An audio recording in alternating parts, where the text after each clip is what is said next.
Will it not come up in the chat that it started?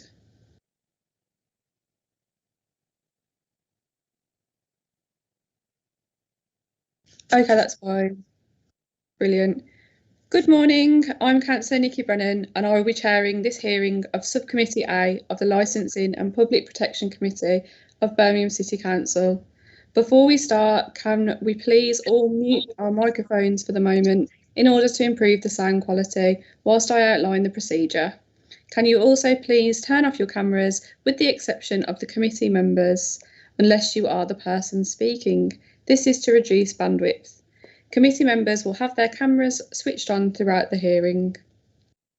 Could everyone attending today's meeting please put their mobile phone onto silent and ensure that they are situated in a room or environment which is free from distractions or unnecessary noise? Thank you for that. I am speaking slowly and clearly so everyone can follow. It is vitally important for what I hope are obvious reasons that those attending the meeting and making representations are able to hear me and members of my subcommittee and officers. Any distractions brought to my attention could result in the meeting being suspended temporarily or to another date and time under the regulations for these type of meetings. I also confirm that this is a public meeting and is therefore being live streamed on the City Council website in order for the general public to view it, and that members of the press and public may record and take photographs except for when there are confidential or exempt items.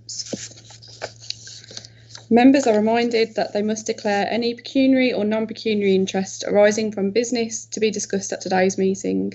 If a disclosable pecuniary interest is declared, a member must not speak or take part in that agenda item, and any declarations will be recorded in the minutes of the meeting. There are no apologies today. So can I please welcome you to this hearing to consider any interim steps following an application for an expedited review in respect of the licence for Casey Joe's Public House and Restaurant 1293 to 1295 Warwick Road, Acox Green, B276PU. I'll begin with some introductions. My name is Councillor Nikki Brennan and I am chairing this meeting of the Licensing Subcommittee. With me are members of the subcommittee, Councillor Martin Straker-Wells and Councillor Diane Donaldson. Also present in the meeting are the following officers: Licensing Officer Bapinder Nangra. Morning, Chair. Committee Manager Phil Wright. Good morning, Chair. And Committee Lawyer Joanna Swampali. Good morning, Chair. Could I ask all parties to identify themselves, please? Firstly, the applicant, the licensing holder and their representative. Good morning, Chair. Good morning, everybody. I'm Duncan Craig. I'm here to represent the licence holder who is sat at the end of the table from me. Can I just say at this stage, I know in recent hearings I've had issues with the speech, but I still don't have the speech bubble. So okay. I'll raise my hand if I need to say anything. I can electronically raise my hand and I'll do that if required. I'm going to get our IT to look at my team. Can I just ask for the licensing holder just to introduce themselves on the screen, if that's okay? Of course. Hang on, let's turn this round. My name's Caroline Marie Dowling. Thank you. And then next, can West Midlands Police identify themselves? Yeah, morning councillors. PC Ben Reader, West Midlands Police Licensing Team, and I'm joined today by Home Charge Licensing and Police Sergeant Steve Lynn. Okay. Could I ask if any person making representations wishes to withdraw their representations at this stage of the hearing? No, Chair. Thank you. I will assume that all parties have read and understood the Licensing Committee procedural rules sent out with the notice of today's hearing. Please note, given the nature of today's proceedings, I may at my discretion amend the procedural rules to reflect the fact that this meeting is taking place online, but wish to reassure everybody that such amendments will not impact on the parties' right to a fair hearing. We will be using the chat function in Microsoft Teams to communicate. One of the icons on the toolbar is a speech bubble. Click the speech bubble to go onto the chat, and if you do not have access to the chat for any reason, please use the raise your function to indicate you wish to speak, which is usually fourth on the toolbar. You can also indicate verbally at the appropriate time. Can you confirm that you have access to the chat facility by typing your own name now? Officers will also type their job title, but I understand that Mr. Craig can't use the chat function, so that's fine. Thank you.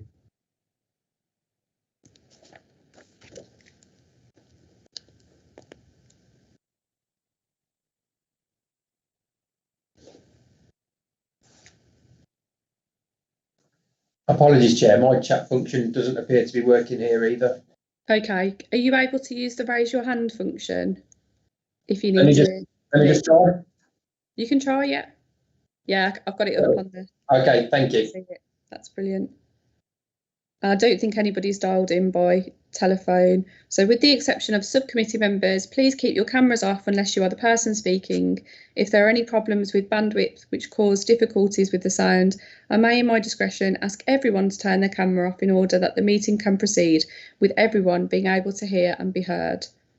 Does anybody wish to make any preliminary points at this stage? If so, please raise your hand. PC Reader? Yes, thank you, Chair. From the initial hearing, the expedited review hearing, we showed some CCTV. That CCTV was shown in private session. I'm conscious that we now have 3 new committee members that won't have seen that. It's completely up to yourselves whether you did want to see that today or whether you want to just hear the evidence that's going to be put forward in Mr. Craig's application.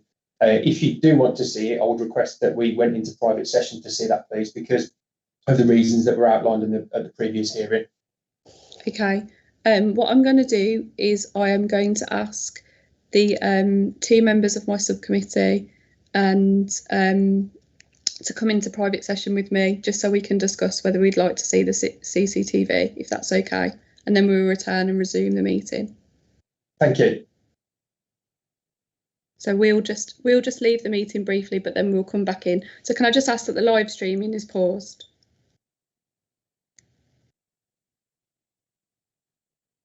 Thank you very much.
Thank you very much. PC Reader, me and the subcommittee have decided that we would like to see the CCTV and we will hold it in private session. But would you just be able to let us know when you want to show it so we know when to set up the private session, please? Absolutely, Chair. That's not a problem at all. It is only a very short clip. As this is Mr. Craig's application, I'll wait until it's our turn to give evidence and show you then if that's okay with yourselves. That's fine. Thank you very much. So now I will briefly outline the procedure for which we'll be following at today's hearing. Firstly, the licensing officer will present the report. Then the applicant will be asked to present their case, and we're asking if this can be kept to approximately 20 minutes. Then West Midlands Police will be invited to make their case. Again, approximately 20 minutes will be allowed for this part of the hearing. Can we ask that all parties to speak as slowly and clearly as they possibly can, because the officers are taking notes by hand for the minutes, and the meeting is also being live streamed on the City Council's website. If at any time it's someone else's turn to speak, please mute your microphone and use the chat function to communicate if necessary, or raise your hand if you'd like to speak. Please note that members of the subcommittee will be able to ask questions at any stage, but will try to do so at the conclusion of each presentation. Cross-examination by the applicant and those making representations will not be permitted unless the members consider it appropriate. Where questions are raised by members of the subcommittee or those present, they must signify this by using the chat function or by raising their hand. The meeting manager will alert me if I do not notice messages in the chat, and I will determine verbally or in writing the order in which questions will be dealt with. So at any point in the meeting you wish to speak, please type the word speak into the chat function and the meeting manager will ensure that we come to you at the appropriate moment. If at any point you cannot hear or are having problems with your internet connection, please use the chat function to alert the meeting manager, or because people haven't got access to that, please raise your hand or do so verbally. The chair will then ask the person speaking to repeat what they just said. It is therefore important that you use the chat function as soon as you're not able to hear the person speaking. It may be that there is problems caused by people still having their microphone or cameras on, which causes interference. So I'll remind everyone again to please mute your microphone and turn off your camera when you are not the person speaking. Could I point out that occasionally it may be necessary for the subcommittee to take legal advice. At my discretion, I may ask all parties to wait in this meeting whilst members and the relevant officers withdraw to take legal advice using a separate Microsoft Teams meeting. We will then return to this meeting and continue. Please note if there are any time there are live stream problems, I will ask you all to mute your microphone and cameras and to stop speaking until the live stream is restored. If at any time this meeting goes into private session, the meeting manager will pause the live stream. Once the private part of the meeting is over, I will ask the meeting manager to confirm that the live stream is resumed before we continue. At the conclusion of this hearing, I will invite all parties to make a brief closing submission. Can I stress that no decision will be taken until all the evidence has been heard? At the decision-making stage, the members and relevant officers will withdraw from this meeting in order to determine the decision. They will go into a separate Microsoft Teams meeting. In the event the members need to clarify any point, you will be telephoned by the meeting manager and the members will then make their decision. You will be notified of the decision of this subcommittee later on today and within the time limit. So I hope that is reasonably straightforward. So with that, can I ask the licensing officer to present the report, please? Thank you, Chair. The premises licence holder has made representations, see item A, in respect of the interim steps imposed on the 2nd of July 2021, see item B, following the application from West Midlands Police for an expedited review of the premises licence in respect of KC Joe's Public House and Restaurant, 1293 to 1295 Warwick Road, Acox Green, Birmingham, B27 6PU. The application was accompanied by a certificate signed by a senior member of the force stating that in their opinion the licensed premises is associated with serious crime and/or disorder, which was made under section 53A of the Licensing Act 2003 as amended. See items C and D. In accordance with the regulations, the licensing authority has given the premises licence holder and responsible authorities a copy of the application for review and a copy of the certificate. This hearing has been arranged in order to consider whether it is necessary to take any interim steps in respect of the licence pending the determination of the review. The premises licence is included at item E. At the hearing, the licensing authority must consider whether the interim steps are appropriate for the promotion of the licensing objectives and determine whether to withdraw or modify the steps taken. When considering the case, the licensing authority must take into account the senior officer's certificate that accompanies the application, the chief officer's representations, if any, and any representations made by the premises licence holder. Please note that there is no right of appeal to a magistrate's court against the licensing authority's decision at this stage. Thank you, Chair. Thank you very much. Can I now ask the applicant and representative, Mr. Craig, can you please make your presentation now, please? Certainly, Chair. I'll just give a little bit of a background about how I became involved, because I do think it's the narrative that flows from that is relevant to this application. So I received a phone call on Saturday from a criminal solicitor that I know, Karen at Vesey Clark in Kings Heath, who has been friends with Caroline, the licence holder, for most of her life. Is that a fair comment? 31 years. 40 years. Okay, 40 years. About the review, and I made contact with the premises. In actual fact, Constable Reader and Chris Jones were actually bizarrely at the premises when I called. And I spoke to Constable Reader at the time. That was on Saturday. The premises, it's right to say, hadn't been made aware of the closure, and that was why the police were there. And they did close. They closed immediately after the police left the premises. I then on Saturday, around the time the game was playing, actually, contacted a lady called Helen Overton, who is well known to West Midlands Police. She is well regarded by them. She undertakes risk assessments on behalf of licensed premises. I use Helen quite a bit. She is very responsive and, in my view, extremely good at what she does.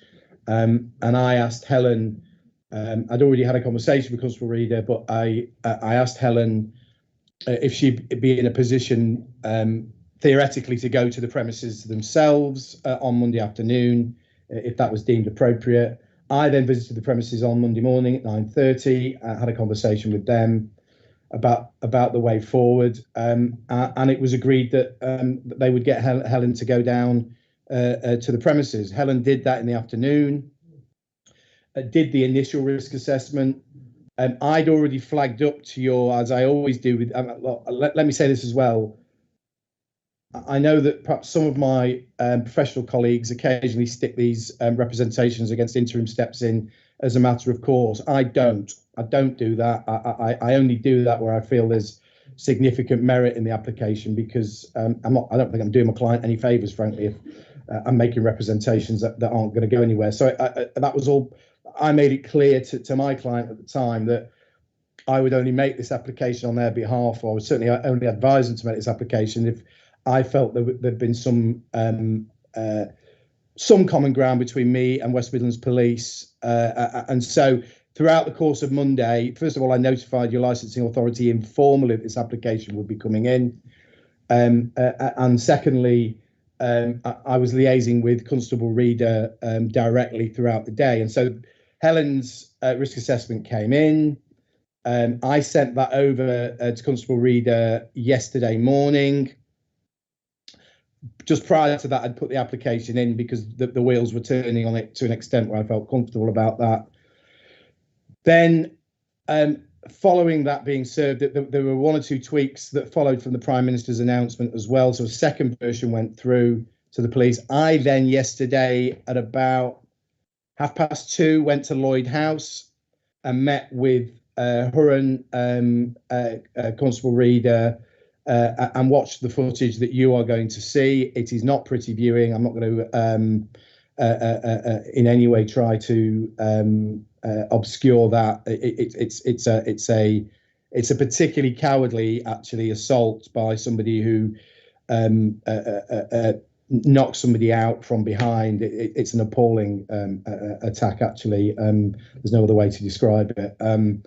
And then what happened was Constable Reader emailed me just after 4 o'clock, and that is one of the supporting documents that I've forwarded to you that I'm going to take you through shortly, because I think it's relevant, with a number of queries. And then following that, the risk assessment, not only has it been refined, but a further one in relation to the football has been produced. And I'm going to take you through those documents in due course. I want to say, I'm not saying this for the purposes of boasting. Please don't. I'm doing that, but I am insanely busy at the moment with COVID-related reviews. I have three expedited reviews this week, and the only slot I had available was this afternoon. So please, the fact that England are playing today isn't really going to be a relevant consideration for you for reasons which I'll go on to explain shortly. But the only slot I had available was this afternoon. And then what happened, the hearing that I had this morning in Enfield in London resolved yesterday. And so that's why I'm now available to do this. Why I'm telling you that bit in particular is I know England are playing tonight. The premises will not be opening tonight. If you lift this suspension, they have no intention. They want to make sure that if they are permitted lawfully to reopen, and well, they can open as it happens, but lawfully permitted to recommence the sale of alcohol, that it is done in a considered fashion, and that they are sure that the steps that are contained within these risk assessments are properly complied with. So I give that undertaking now, that there is no intention to open tonight, but there will be an intention should the suspension be lifted.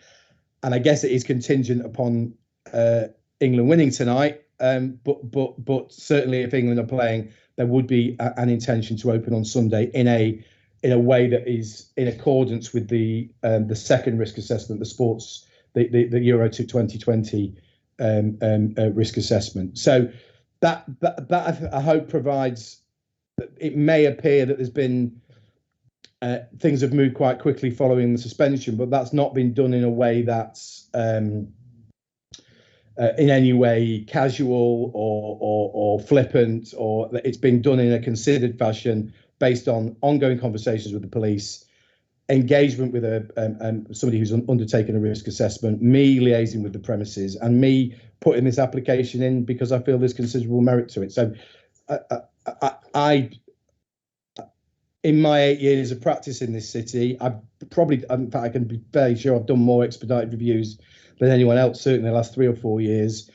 And I think I put one of these applications in on, this is about the third one I've ever done. So I just want to give that element of context to the application as well. Now, just to give you a bit of background about Caroline herself, and I just want to say at the beginning that she absolutely acknowledges, in respect of the incident on the Sunday, that there were matters there where the premises fell short in terms of its COVID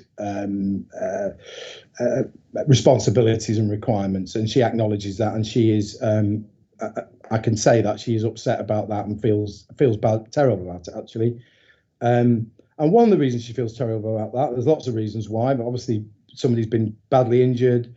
But this is a community pub. I mean, look, I've been. I know I can feel Constable Reader's rolling his eyes as I say this, but I've been involved in the licensed trade for 30 years now, and I like to think I've got a good sense of premises that are properly rooted in the local community, and there's no question this premises is. It's essentially its core activity. It's rooted in the Irish community. Its core activity is around the Gaelic football team. But it's obvious, just speaking to the staff there, speaking to Caroline, that this is a pub that has a lot of regulars. So the person who was assaulted is known to her, and I will tell you as well, the person who's committed the assault, who is now barred, is also known to her. This is a pub where everybody is known, pretty much. So, and there are advantages and disadvantages of that, but she is mortified by what's happened. Just to give you a little background on her, because I think it's important that you know about her provenance or her experience in the licensed trade. She had the Celtic Court, so she's been in the licensed trade since she was 16. She is 50 years of age now. It's 34 years in this city. She was born here, so she is absolutely rooted in the trade. She had the Celtic Court in Small Heath, which is now the Days Inn, from 93 to 98. She had the Three Magpies in Hall Green from 2000 to 2006. And then she's had Casey's. It's named, just to give a further context, this is properly a family business. It's named after her daughter, Casey. I met Casey, and she's had that since 2008. And that's important because this is a premises license that has stood since 2008. It's 13 years this November that the premises has been operating with Caroline as the license holder, and it's never been reviewed. It's never troubled the police before. So, and look, Acox Green is not the easiest part of Birmingham to manage as well. I think that's fair to concede that too. So this is a premises that, and I've asked Constable Reader this, asked Ben this on about these premises. These are not premises that have been particularly on the police's radar any more than any other premises would ordinarily be so. So I think it's important to give you that. Just a little, I mean, I also know from speaking to Caroline that the premises has done a lot of good work during COVID for the local community. They did 2 bag drops for 600 people during the first and second lockdown. There's a lot of presents for kids. Caroline herself is an NHS responder. In fact, her phone has gone off. She's got it on silent now, but her phone went off twice when we were talking this morning, just in terms of people asking her to help out with NHS responders, help people with prescriptions and dropping food off and doing shopping for them.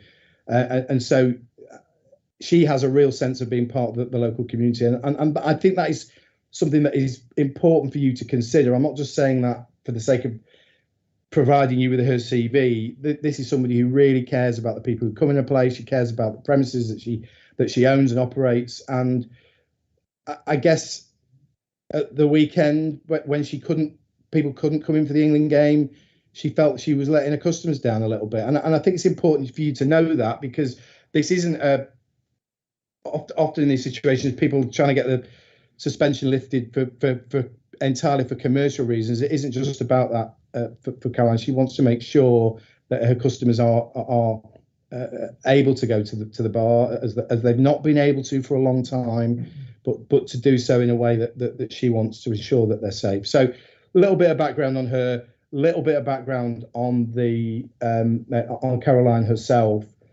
And so the risk assessment, which is, I guess, the principal submission I'm making today, because ultimately, if you are minded, and just to be clear, I think it's quite important you know what I'm asking for today. I am asking for 2 things. First of all, I'm asking for the suspension to be lifted.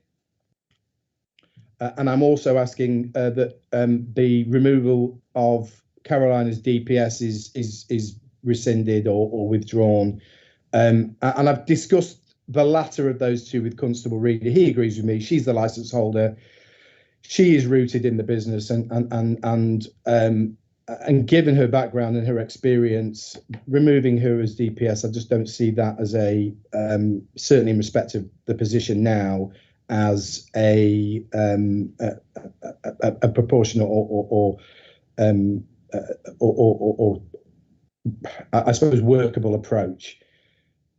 I have discussed the premises license with Constable Reader in terms of conditions that are on there, and he and I are both agreed that if you are minded to lift the suspension today, that there aren't any conditions that would assist the process in the interim period. But I'll say this now, we're going to have a hearing. We've got to have it by the 29th, and it will, I guess, be at some point that week.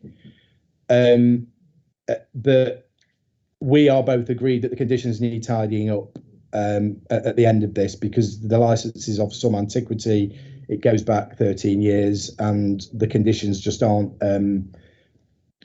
what you would say, you know, contemporaneous. They're not what you would expect to see on a new application now. So they need tidying up and making more enforceable and precise and capable of being met. And so that's something I'll undertake to do now. But Constable Reader agrees with me that isn't required or appropriate at this stage. So that's what I'm asking you to do.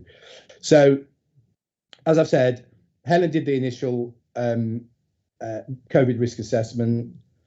Then there was a second one, and then so you've got the supporting document email from WMP, presumably in front of you all, members. Is that right? So Ben sent this through to Helen and me, and for some reason it's copied into my Hotmail account as well. Don't know why that's happened, but anyway. Basically, Ben had a number of observations about the second risk assessment that was sent through. So I'm going to take you through those bullet points because they've all been addressed. I mean, obviously, you say there he's had a constructive meeting with me. He's highlighted a number of concerns that West Midlands Police have. Some of these concerns could be addressed by further enhancing the risk assessment. So it wasn't that he rejected the risk assessment, but he just thinks there could have been improvements. And that's part of the collaborative process that's encouraged between licence holders and responsible authorities, and something I will always try and engage in. So let's just go through these bullet points, conscious of my 20 minutes as well. Page 2, number of attending customers overall, we've managed to ensure there is plenty of space for groups. So he's asked to confirm what the capacity is. Well, we now have a capacity.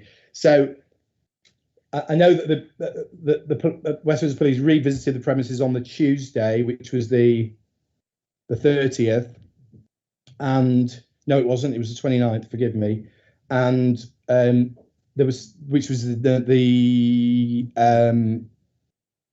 was the last England game, wasn't it? Was that the quarter? England, it was a quarter final, wasn't it? Yes, it was. Thank you. And so there were a number of people outside in a way that I have to concede wasn't ideal. I do concede that. I have to. And Caroline has considered that. So what she is doing, even though it is over and above what the legal minimum requirement is she's going to operate the rule of 6, not just inside, but outside as well. Okay, so what that means is we actually have a capacity. So there is a lounge. Actually, let me take it in the correct order. There's a bar at the front. So there's 5 times 6 there. That's 30. And then there's a lounge, which is the area where you'll see the assault took place. That's 9 by 6, so that's 54. And then outside, there's going to be 5 by 6 on benches and 4 by 4 round barrels. And so that's going to be strictly observed. And so that is 144 is the total capacity. It's a big unit as well. So I would say unquestionably that's a safe number. That will be managed by there are 3 individuals: Caroline, Jenny, and Caroline's daughter Casey will manage the numbers there. Everyone will have to pre-book, and that's again contained in the Euro 2020 risk assessment. And you will not be able to turn up without having made that booking, and obviously that allows a greater level of oversight into people who are coming down to the premises. Just moving on to the next bullet point, staff will wear masks at all times. There you will see some footage where staff aren't wearing masks. That's not been as rigorously enforced as it should. That has to be conceded again by the premises. But Caroline will not only ensure that happens herself, but the staff will have to sign a form saying they agree to wear a mask. And obviously there are exemptions to deal with that, but I don't think there's anyone who's exempt who works for you. There's one who's exempt. There's an older lady who is exempt. But otherwise they'll need to sign that. The mask will be handed out when they sign in for their shift. the mask will be located at the same point. So that's a positive measure that's going to be taken. Communications to the sports staff. Well, Caroline is going to, before licensable activities recommence, should you be minded to lift the suspension today, she will have a full meeting with all the staff, and not only will she undertake the staff training, but she'll make sure that is documented. Further clarity on the point around face covering customers and staff, I think I've dealt with that point. Is there a plan available that details this? We don't actually have a plan, but certainly I've been to the premises, and certainly the numbers on this plan. I can provide a plan.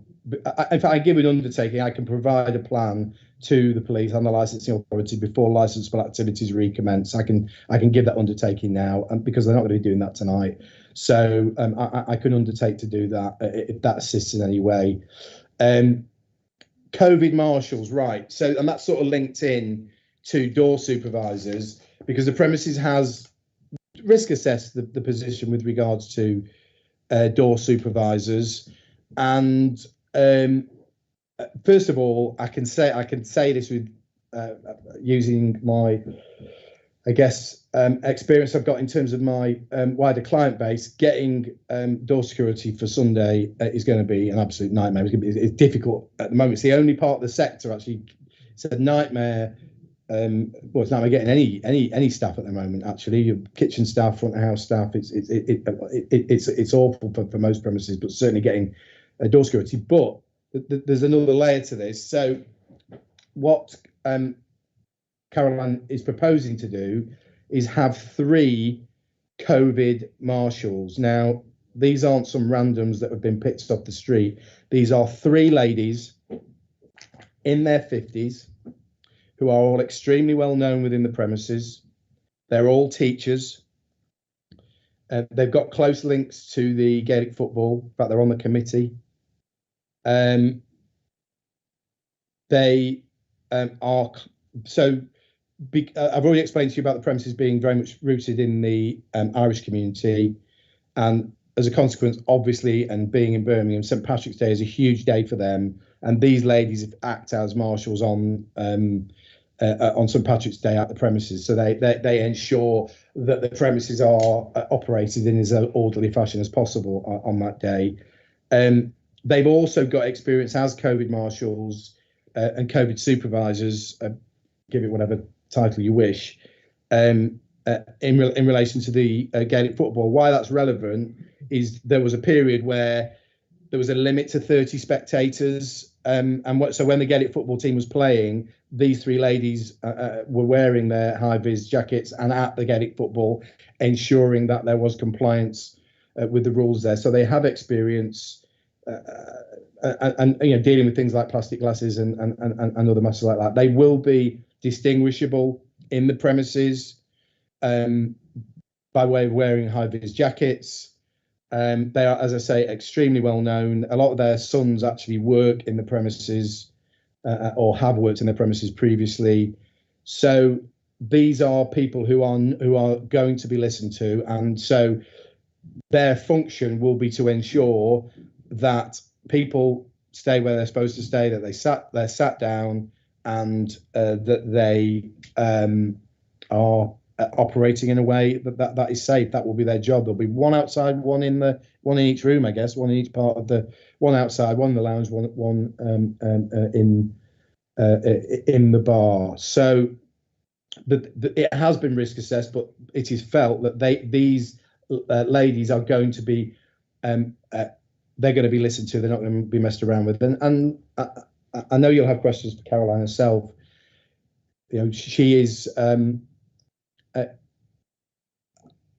These premises are hugely well regarded within the Irish community locally, and I think it's right to say that the customers.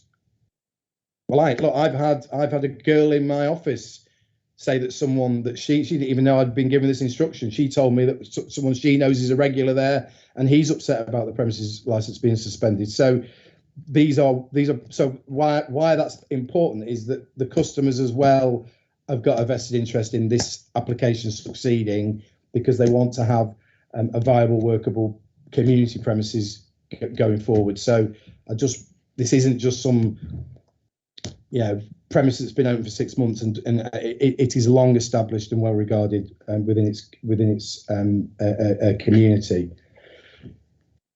When the police came on Tuesday, there was a big screen, and I think it's right to say that that was causing some difficulties. I know this from speaking to a number of other clients. It's a nightmare with a big screen because people tend to gravitate towards it, and that's just, and it is not easy. It's like herding cats sometimes, getting people when the football's on, particularly where they're not in the subject to the rule of six, which is why the decision's been made. But Caroline's just gone, look, I'm taking the big screen out. So the big screen has gone. That will not be there on Sunday. That's another positive, conscious step that she's taken to ensure that the premises operate more safely than they did on the 27th itself. And then there's a question around the specific risk assessment to cover the football. So, which the answer, which is yes. I'm not going to take you very, I know you'll have read the risk assessment, and it's comprehensive in both of them are in terms of the steps that are going to be taken, and they are a function as they stand now of the observations that West Midlands Police have made about the what they saw as areas for improvement. Those improvements have been made throughout, and so what is before you is, I would like to think, is a good example of a premises that has fallen below the standards that they would like to set and fallen below the standards that responsible authorities would expect, but has responded in a collaborative fashion and worked with the police and worked to reach the point where we are now. I know from speaking to Constable Reader, he is he's going to leave the matter to you, but certainly he's not opposing this application. What he said to me is that the risk assessment as it stands now, he is happy with. The question is, will it be delivered upon? And I would hope, given all I've said to you about the premises, about Caroline, about her background, about the fact she's got so much emotionally invested in these premises as well as financially, and given her experience, that she will do. She will ensure that these risk assessments are complied with, because she knows if you are minded to lift the suspension and she opens on Sunday, well, there are consequences that could flow from that if things don't pan out. And the police, I don't doubt, will be down. They will visit the premises, and quite right too, by the way. I can't take any issue with that. And obviously, that there's the issue around CCTV as well. That the police want to view CCTV, and then certainly under certain circumstances they'll be permitted to do that. So you can be sure that if you do lift the suspension, I know Caroline will do everything in her power and her capabilities, which are significant, by the way, to ensure compliance, not just for now, but for the future going forward. So I'll just talk a little bit about the incident itself. There'd been a wedding the day before, but there'd been numbers. It'd been originally been 200 and it'd been cut down to 80, and so there was some people there who couldn't go to the wedding. And look, there are things in there that shouldn't have happened. There were people stood at the bar. I have to concede that's not acceptable. People were ordering at the bar. I mean, there's nothing actually preventing people ordering at the bar. I had this discussion with Helen Overton this morning, but they should be served at a table, and they weren't served at a table. So concede that. Caroline will concede that things have probably that day had slipped a little. She was expecting problems the day before when England played and actually didn't have any. But that's you should never take your eye off the ball in a licensed premise. The assault itself, you will see, it's a cowardly. So the lad who got hit is he came over from, it's awful. He came over from Ireland for the weekend for the wedding. The there's a guy stood at the bar who is bald, and you'll see it on there. He does a snooker cue action behind his head, and the kid who hit him wasn't the kid who the bald lad. He was his friend, and he went up and talked to him. They were talking for a bit, and then he put a pint glass down and hit the injured party from behind. I mean, it's a horrible. But look, it's right to say that they shouldn't have been potentially, arguably shouldn't have been stood at the bar, but that could happen in any licensed premise. It could, and does. And I would just ask you to take into account the previous history of these premises, that they haven't troubled the police in that regard. So that's it, really. I'm just going to invite you, based on the representations that I'm making today, to lift the suspension, reinstate Caroline's DPS, and allow her. And look, this is. I don't need to tell you this. This has been an awful year for the licensed trade, and we shouldn't lose sight of the fact that licensed premises are a venue. They are a means for people to connect with each other socially. We've not been able to do that in a way that we would ordinarily be able to for some time, and so it's not just about the commercial interests of licensed businesses. It's about people being able to reconnect with each other and socialise with each other, and that's especially important in a community pub. And I think it's right to say that as we move towards the 19th of July, it's going to be tough for licensed premises to manage that situation, because people are less vigilant than they were. Customers are less vigilant. They're less. People are taking more risks now than they were, because they can see the end in sight. And so it's incumbent upon licensed premises to manage that situation as best they can. But this has been a truly terrible 18 months for the trade. And I would just ask you, on the basis of all I've said and Caroline's history in Birmingham and within the trade, that she gets this opportunity. I think she deserves this opportunity to try and rectify some of the shortcomings and lift the suspension, operate with this risk assessment, not open tonight, as I've said, and allow her to do what she does best, which is to run a pub in the best interest of the local community. So those are my representations to you.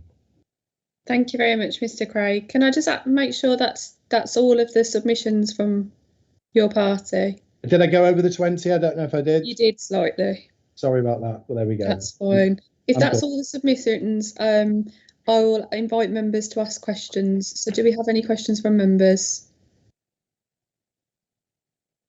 Councillor Straker-Wells? Yes, thank you, Chair, if I may. You raised two questions in my mind about, in terms of the address you've just given us. And you've been very frank about the fact that the premises fell short of its obligations. I don't think you've made any attempt to cover that up at all. But the two questions in my mind really are about compliance and supervision.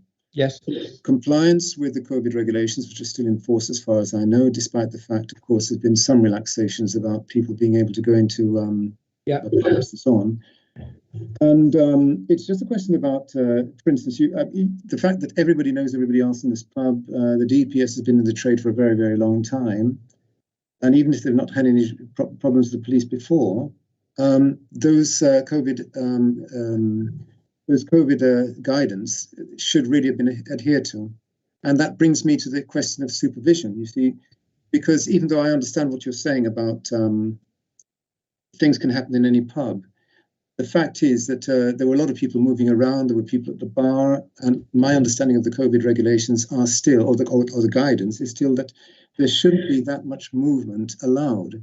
So it isn't, the questions, I suppose, in my mind, are really whether retrospectively, the premises can go back to compliance, which should have been there in the first place, and also whether the supervision that should have been there before can now be reinstated to ensure that things like this don't happen again, both the COVID compliance and indeed the safety regulations for individual members who attend.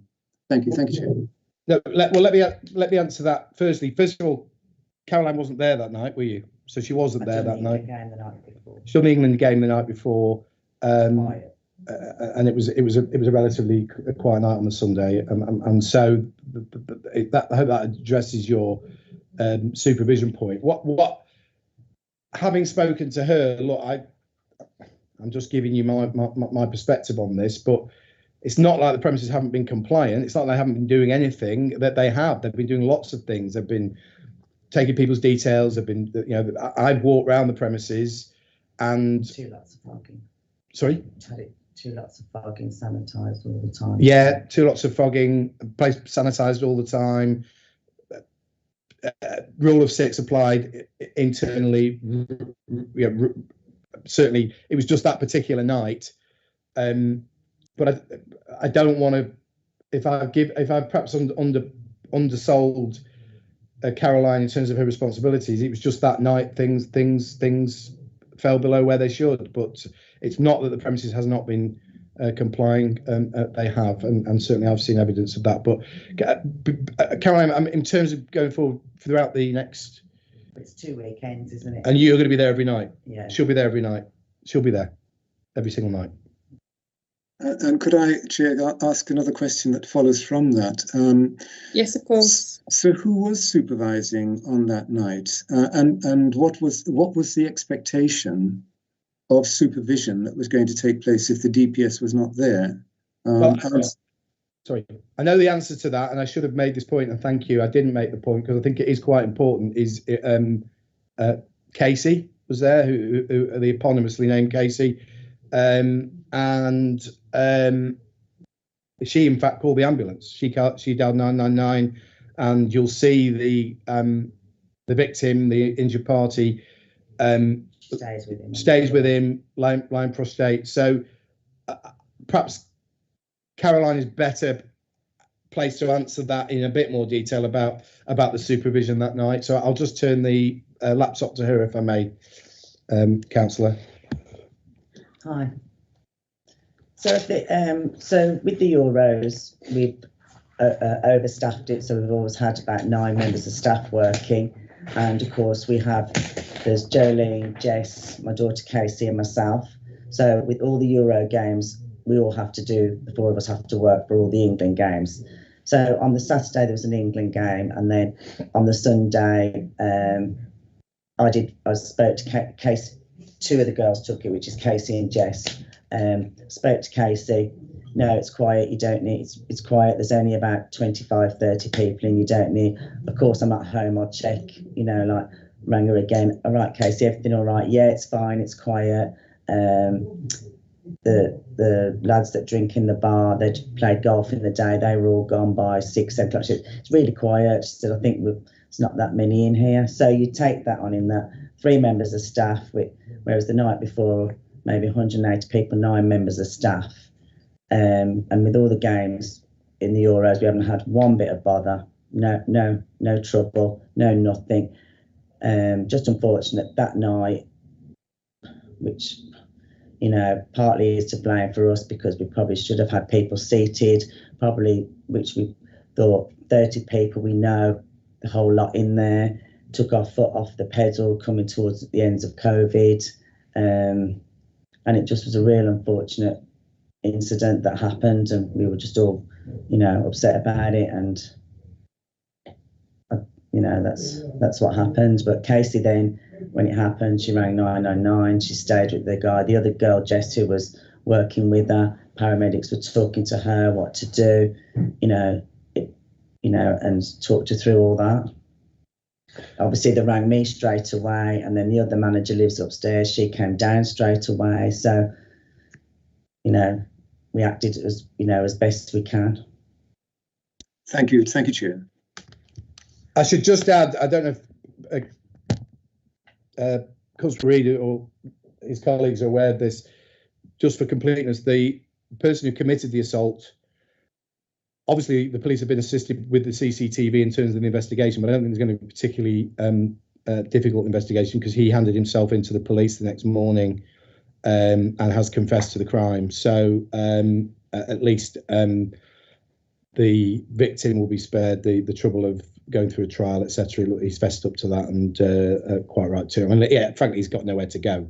Looking at the footage, because the quality of the CCTV is good, and there's no way on this planet he could be able to claim self-defense, given he's hit the guy from behind. And I've done a bit of criminal law before my licensing practice got really motoring, and in my opinion, even if he pleads guilty, he'll almost certainly get a little bit of time for it, maybe 18 months, something like that. So, yeah, but that's my understanding, is he has confessed to the crime, so that, which is good, of course. Councillor Straker-Wells, is that all your questions? Yes, Chair, thank you. Councillor Donaldson, do you have any questions? No, Chair, I've got no further questions. I think Martin's asked all the questions.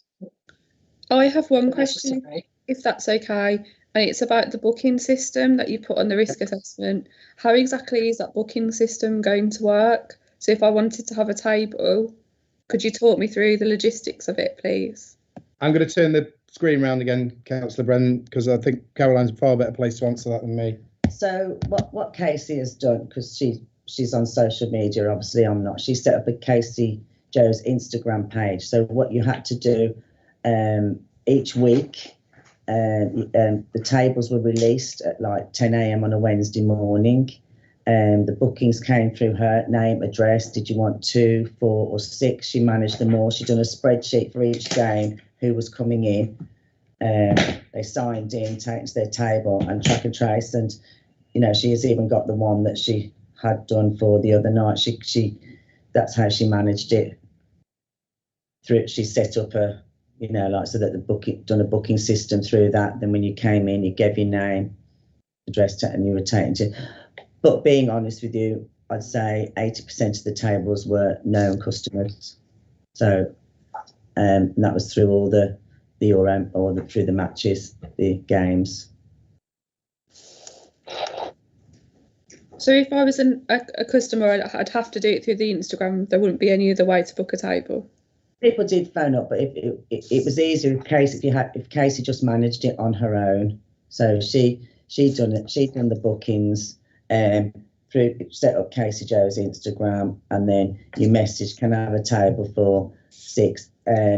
Being honest with you, probably there was half of them were mostly gone for the Euros because of our Gaelic Football Club. Obviously, the majority of the players are aged between 20 and 35 years of age. So, and they are regular customers. So most of the tables had already gone to, being honest with you, regular customers who just wanted to watch the games in their own local pub. Okay, thank you for that. I'm now going to move on to West Midlands Police and ask PC Reader to make his case. Thank you, Chair. My camera should be on now, so hopefully you can all see us over here.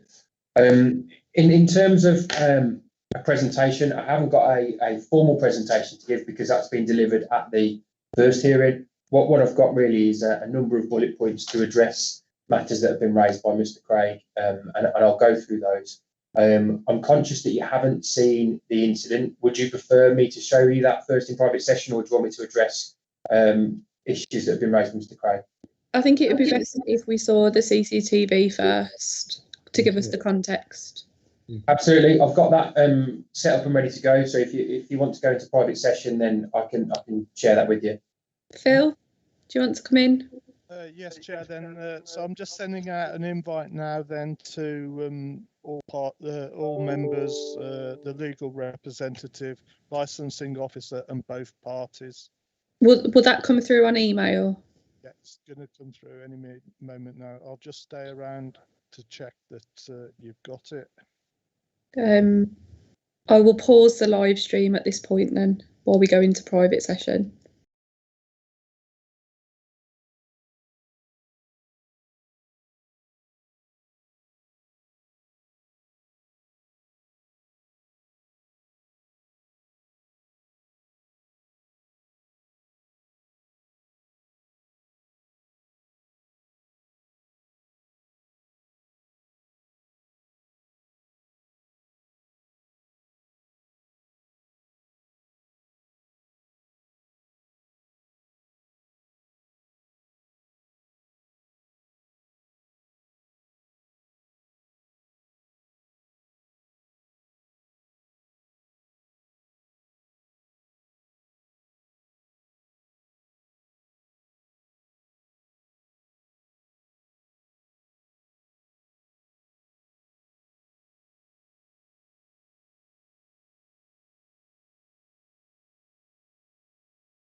Thank you very much. Back to you, PC Reader. Thank you, Chair. I'll continue with the presentation then, having viewed the CCTV. So to start with then a point of procedure, the evidence that we're going to go through today and the comments I'm going to make are primarily going to focus on everything that was contained within the Section 53 certificate that was submitted. As Mr. Craig's already disclosed, the follow-up visit has been conducted to the premises. I'm not serving evidence of that follow-up visit because that's not relevant to the initial proceedings. That the reason that we're here under the Section 53. So I've only served on the councillors that short clip that you've all seen this morning. That was the same that the committee saw on Friday. As Duncan's also said, we had a meeting yesterday that was at Lloyd House Police Headquarters. In order to allow Mr. Craig to best defend his client and understand exactly what was going on, I have shown Mr. Craig more evidence than has been disclosed to this committee. So he has seen a longer CCTV clip, which is why he's talked about other things that you haven't yet seen. Those were matters that I was going to bring to the full hearing. However, I think it has such a bearing on where we are today that Mr. Craig has sought to resolve some of those issues that he's observed on the CCTV. I just wanted to clarify that because I didn't want you to think that I tried to get additional evidence in post the one incident we're talking about. In terms of what's happened then, on Saturday, I attended the premises and there was some confusion as to the measure that had been imposed on Friday. I took a paper copy of the decision notice with me. I made a member of staff aware that the licence was suspended, that the premises was open and they were serving alcohol. I don't intend to follow that up further or look for any form of prosecution, other than the fact that it seemed to be a genuine mistake and the person who had opened the premises was not aware that the suspension had been implemented. And I'm happy that that is dealt with. I think it needs to be mentioned, but I'm not asking you to take any action on the back of that. There were some conversations that took place on Saturday morning, and then when myself and Mark Swallow left the location, we were told that the premises would allow some customers in and that they would be given free alcohol. That the licence wouldn't be engaged because they accepted it was suspended. I understand that didn't go on for too long in the end, and it didn't impact on the game. But just for obviously I can't cross-examine anyone, councillors, but just for a point of clarity through yourselves, I would want some confidence that alcohol sales didn't take place on Saturday, and that if alcohol was provided, it was done so free of charge. And I think that would probably cover off what happened on Saturday when we went to visit them. So again, as you've heard from Mr. Duncan, we had a constructive, Mr. Craig, sorry, we've had a constructive meeting, and I've had time to properly consider the risk assessment that's been put through by Helen Overton. Helen Overton is someone that we know well in our office, and she's done a number of risk assessments for venues across the city. I've got to say that she's very thorough, and I have confidence in the work that she produces as an external third-party risk assessor. So I was pleased to hear that Helen Overton had been instructed and was taking part in this process. Again, it's not a definitive risk assessment that was sent through to us, and I provided a number of items of feedback on there, which are items that still cause me concern. And if you look through the email that Mr. Craig has provided, you'll see that I've commented on a number of those points, and the bulk of those points are around the control measures in place, around numbers. So I know Mr. Craig's talked around the plan. I'm not really hung up on the plan. It's more so that plan was an indication of numbers to give me a capacity for each room, to give me an overall capacity for that premises. That has now been provided, and we're told that the premises can safely seat 144 people. I'm happy that is the figure. That's been done by, as I say, by a third party who's well known to us. I'm comfortable that that's an appropriate number, and I'm not seeking to challenge that. We've heard that the premises don't intend to open for the football this evening. The football was one of the significant areas of concern because of the popularity and the crowd numbers and how difficult it is to control a football crowd, especially if England are victorious tonight. So I would welcome the fact that they've made a decision to not open this evening, which gives them enough time to put measures in place and training, etc., before the final on Sunday, should England progress. The issue around the DPS has been brought up. I was under the impression that the DPS wasn't present on Sunday. That has been confirmed. Would it have been different if the DPS was there? I would like to think so. I would like to think that as the licence holder and the DPS, we wouldn't have seen some of the lax measures in place that we've witnessed on that short clip that we've seen. We've also been told that they won't be using the big screen. Again, Westminster Police would welcome that decision because the control measures around that external area for the big screen were a cause of concern. The number of particularly younger people gathered around that big screen outside was an area of concern for us. We've heard about masks. We've heard that only one person on the staff is exempt. So I would expect to see every member of staff, bar that one person, wearing a mask. That hasn't been the case on previous visits.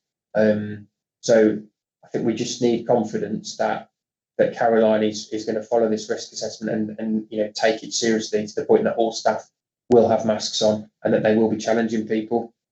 We'd welcome the additional staff training. We've heard about 3 COVID marshals, and Mr. Craig's talked about their credibility within the crowd that would attend this premises. I think that the suggestion of 3 COVID marshals to control the premises that I saw on Tuesday evening, I would say that would be insufficient based on the large numbers we've got in that external area. However, if the risk assessment is going to be followed and we have 144 people maximum and they're all compliantly sat down, then I think that 3 COVID marshals is an appropriate number of people to manage those 2 internal rooms and the external area. So it's down to the premises to stick to their risk assessment to make sure that they have got those numbers in place, and then I believe that those COVID marshals will be able to control and enforce those regulations within there. If the numbers are what they were last time, I don't think 3 would be sufficient. So it's taking the risk assessment on face value. I've covered off the alcohol on Saturday.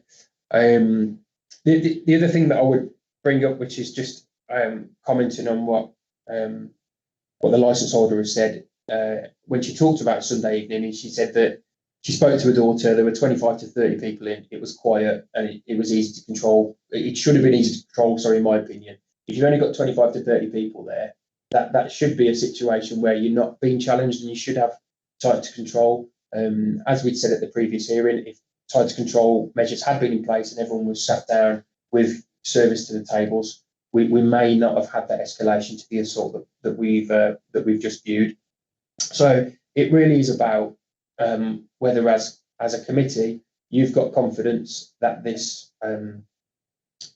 risk assessment and this overhaul will be complied with, and that's exactly where we're at. If I was given this risk assessment and this paperwork prior to an event, I'd be happy with it, because I think that it shows a number of control measures, and then visiting the premises, I would expect to see this risk assessment being adhered to.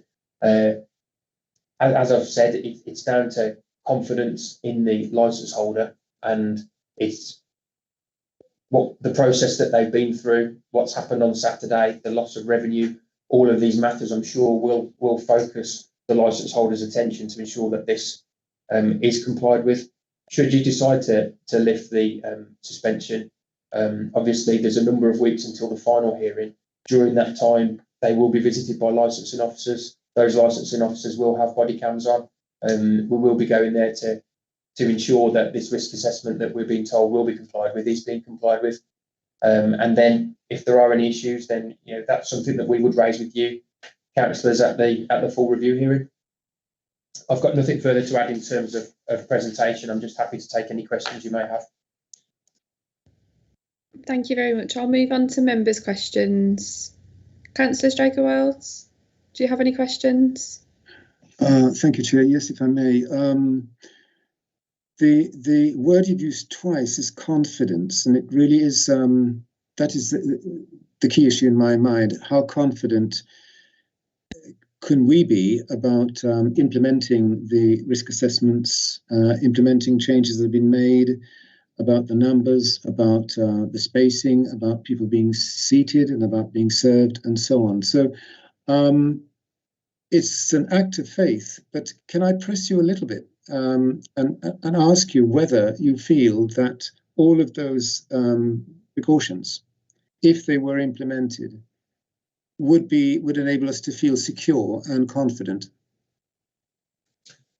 Councillor, that's maybe for Mr. Craig to give you that confidence. Or what I can say is that if those measures aren't sufficient, and if we do have disorder, if there's any issues there, then as the police, we will evidence gather and we will bring that evidence back to you.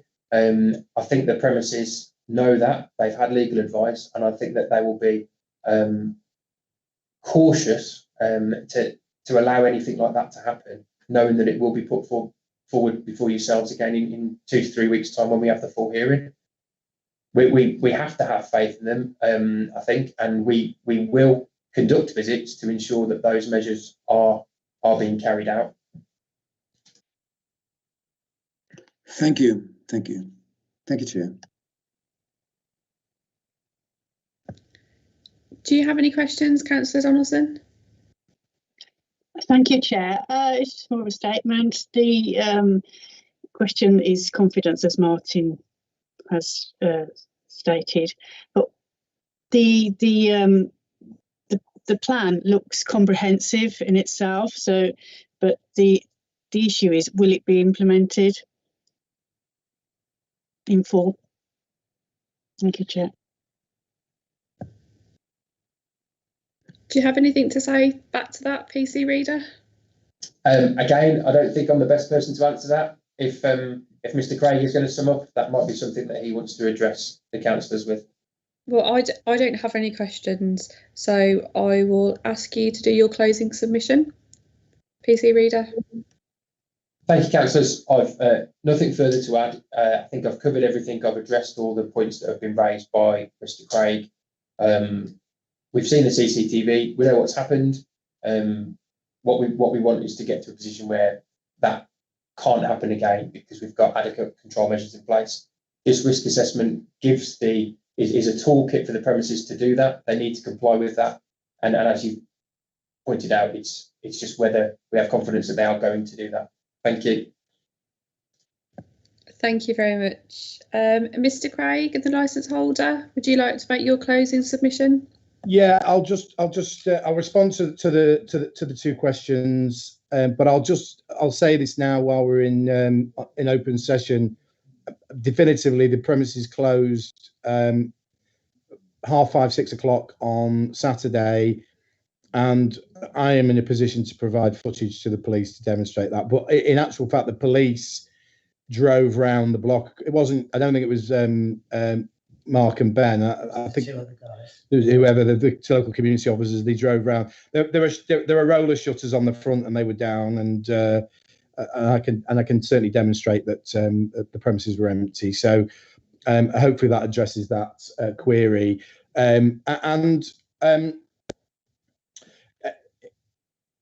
We have an agreed position with the police in respect of the merits of the risk assessment itself, and so the remaining question is about Caroline's ability to deliver on that. And look, she's got a huge amount of experience in the trade, running a premises for a long time that's not been on the radar. She understands the requirements in the risk assessment, and it's right to say that she's been involved in its evolution. It's not just a case that Helen Overton has sent her a document. I've been involved in the communication between the two of them, and I've been in the middle, and I've been asked to advise on certain aspects of it, and I've been liaising. So this is a document that she has helped devise and create. So, and she understands, and she's made decisions around the operation of the business herself. So she understands, and she also understands, what's at stake. If you're going to take, I think Councillor Straker Wells said, a leap of faith to an extent. She's inviting you to do that, but it's not a blind leap of faith. She has an established track record, and she understands what she needs to do. Given her track record in the trade and her experience, you can with confidence form the view that she will do that. And of course there are consequences if that doesn't pan out as intended. So for that reason, I would invite you, just to be clear, to lift the suspension and to reinstate her as DPS. Can I just say, I will ensure, as I always do, I will liaise with the police throughout the process, up to and including the next hearing. And should any issues arise, I will ensure that I act as the go-between, and I will do my utmost. As part of my job is to ensure that Caroline gets as positive an outcome as she can from this. So I'm not just going to walk away after this hearing. I don't do that. That's not how I operate. I will continue to be involved and do my best to help Caroline deliver, if you show her the faith that I'm asking you to today. Thank you. Is there anything Caroline would like to add before we close the meeting? Do you want anything? Just if anybody wants to ask me any questions, I can just guarantee that, obviously, the mask and the situations come a bit on the 19th of July. So all I can do is guarantee over the next 2 weeks, which is our busy time, is obviously weekends. And just to let you know a bit about cases, Monday to Thursday, it isn't busy in the lounge or the outside area. So we actually only have the bar area open. We don't open the lounge or the outside during the week. We just have a front bar that holds 30 people. Obviously, it's community pub. That's the only part we have to open on a Monday to Thursday. So it's basically for us to make sure that everything's right for the next 2 weekends until Monday the 19th of July, when some of the restrictions are lifted. So we've just got to make sure that this Friday, Saturday, Sunday, and the following Friday, Saturday, Sunday, that we're actually have the amount of staff we need. We've actually overstaffed the Euros sometimes with overstaffing it. We've had no problems, as I've said, with the Euros. The final is Sunday, and then it's just to get us where we need to get to. And that's it. Thank you very much.